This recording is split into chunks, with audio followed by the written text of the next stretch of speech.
Good evening, everyone, and thanks for joining us. I'm Caitlin McCarthy coming to you live from our digital studios. We have several first alert days in the forecast this week for dangerous cold.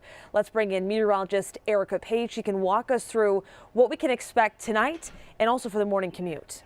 Yeah, so today it's been a little bit messy out there. We've had a lot of that lake effect snow across the area. Eventually that will start to taper off for most of us. There will be a little exception to that. I'll walk you through that here in just a second. But really the transition goes from the lake effect snow that we saw today to the bitterly cold temperatures. That's arriving as we head into the overnight hours tonight. And that's what's going to stick with us and really what's prompting these 19 first alert weather days for Monday, Tuesday, and into your Wednesday. So let's take care of the lake effect setup that we have going on right now. We still have several winter weather advisories in effect, a lake effect snow warning that was issued for Geauga County earlier this afternoon. These will last until tomorrow morning. It's going to take some time before this lake effect finally starts to clear out of here. It's been coming down at a pretty good clip as we've gone through the day today. Certainly we had a very robust band that was moving through our central and eastern communities. You can see what's left of it continuing through the Pittsburgh area now. This is kind of the last really good batch of lake effect snow that's been moving through parts of northeast Ohio this evening.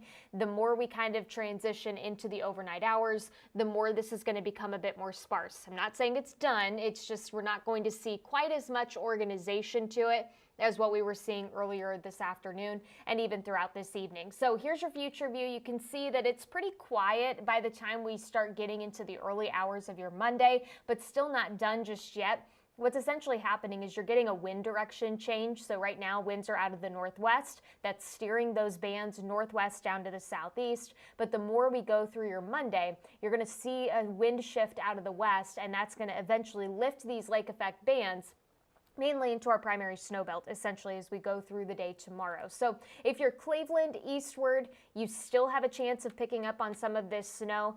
Elsewhere, pretty much outside of that primary snow belt, and if we're going to get really even more specific, I would say the I-90 corridor points north to the lakeshore.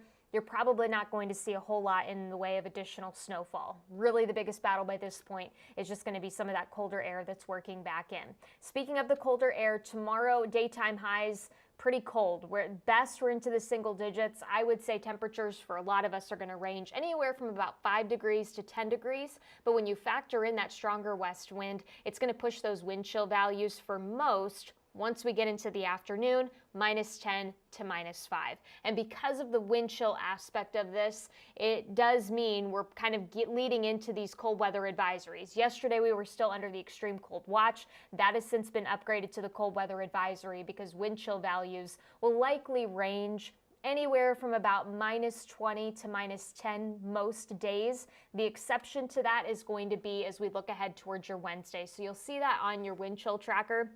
Wednesday morning, honestly, is going to be pretty brutal. Not only just for the wind chill pretty much aspect of this, but your air temperature is also going to be pretty cold as well. Actual air temperatures will probably range anywhere from about -10 to -5. So when you factor in the wind chill on top of that, that's why you see it plummeting so much as we kind of get into the middle part of the work week. The good news about Wednesday, if we're going to find some silver linings here, is that you're going to get a lot more sunshine in here, and eventually that's going to allow our temperature to recover a little bit faster. It's not going to be super drastic, especially kind of as we go through those afternoon hours. Temperatures at best just gain about a handful of degrees or so. So we're at least into the double digits by the time we get into your Wednesday afternoon. Feels like factor though for most, probably still going to be anywhere between that -10 to -5, but you can see how that eventually transitions to much more pleasant conditions as we eventually look ahead towards Thursday. Temperatures Wednesday to Wednesday night really won't budge a whole lot. You may lose a degree or two, and that's about it.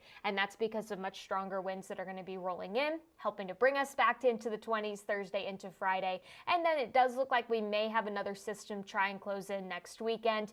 Details still not set in stone with that next system, so kind of understand that that may float around a little bit here as we get some better data coming in, but for the most part, we're saying goodbye then at this point to some of the really brutally Arctic air that we're going to be dealing with the next 48 to 72 hours, and we're going to finally bring temperatures a little closer to average for this time of the year, Caitlin. All right, Erica, thank you so much. And we're going to check back in with you in about 30 minutes for Night 2 News at 10 o'clock and again at 11 o'clock on CBS. Have a good night, everyone. 19 News is everywhere.